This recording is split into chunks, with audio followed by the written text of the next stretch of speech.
In a room bathed in bluish-purple light, the water lies still.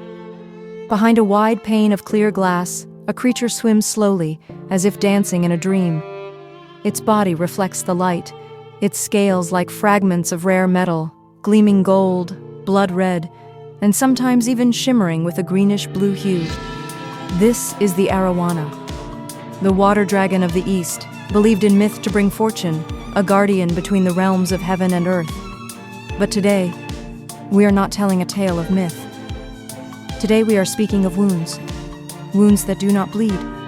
Wounds invisible to the untrained eye. Wounds disguised beneath gleaming scales, golden trophies, and the cheers of judges chasing perfection. Today we unveil a rarely opened curtain, one that hides the cruelty inflicted on Arowanas in the name of beauty contests, a story of how humans force nature to bow to artificial aesthetics. Tanning. To the uninitiated, it may sound like care, like a spa treatment for fish. But tanning is not care. It is the forced expression of pigment.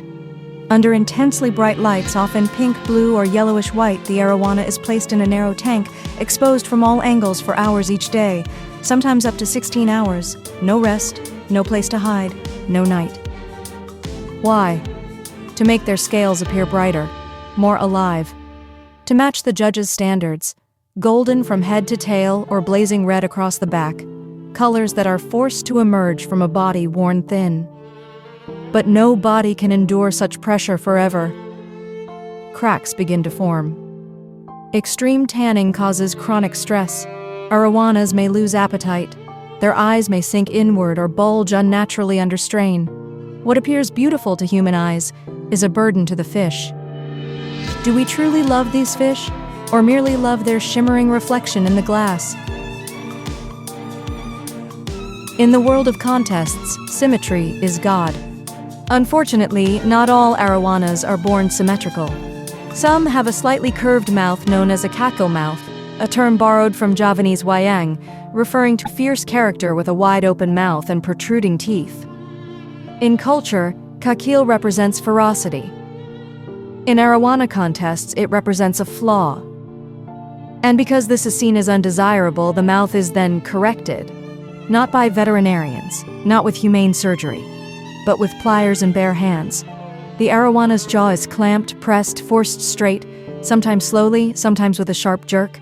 No anesthesia, no recovery, only silence and fear.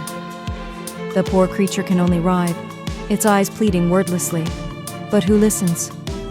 In this world, a fish has no voice. After being forced, the mouth may appear more symmetrical, but many can no longer close their mouths. They can't eat normally. Their breathing is affected. Some grow thin and eventually die in silence. We have forged a false smile on the face of a voiceless being. The Arowana has long, flowing pectoral fins, often called paddle fins. Naturally, these fins hang gracefully to the sides, aiding balance in motion. But in contests, there's a standard of masculinity. The fins must fall straight downward, like a warrior's arms poised for battle. And because nature doesn't always conform, humans intervene. The fins are forced to bend downward. Some are folded, wedged, even broken so that once healed, they grow in the desired direction. Imagine the pain. Imagine if it were your arms. This is often done while the fish is still young, when bones are still soft. If done in adulthood, the bones are too hard and resist reshaping. These practices happen in secret, not openly discussed, yet widely known and too often ignored. All in the name of one word, majestic. But majesty born of suffering is not grandeur. It is cruelty dressed as spectacle. There is one more thing, rarely mentioned in showrooms. Drop eyes. A downward gaze, as if the Arowana were pondering the depths of time. In the wild, slightly downward pointing eyes are normal, a natural adaptation for predators to spot prey beneath them. But in contests, drop eyes are a defect. Not aesthetic. Not sharp. And to erase this flaw, humans intervene. Through surgery. Yes, the Arawana's eye is cut open. Part of it extracted, sometimes supported with implants or thread. All for one goal, to lift its gaze.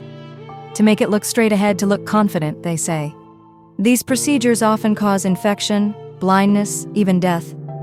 But who cares about vision when the eye appears beautiful? We have changed a creature's natural gaze, simply because we didn't like the way it looked at the world. There's no denying that Arowana contests are fields of pride. For enthusiasts, they represent the pinnacle of achievement. Fish worth millions are displayed, judged, and bid on. Winning can bring fame, business, even become a status symbol. But beneath all this lies a culture in need of reflection. Because true love for a living being is not about shaping it into what we desire, but caring for and accepting it as it is. Many breeders and true enthusiasts now reject these cruel practices.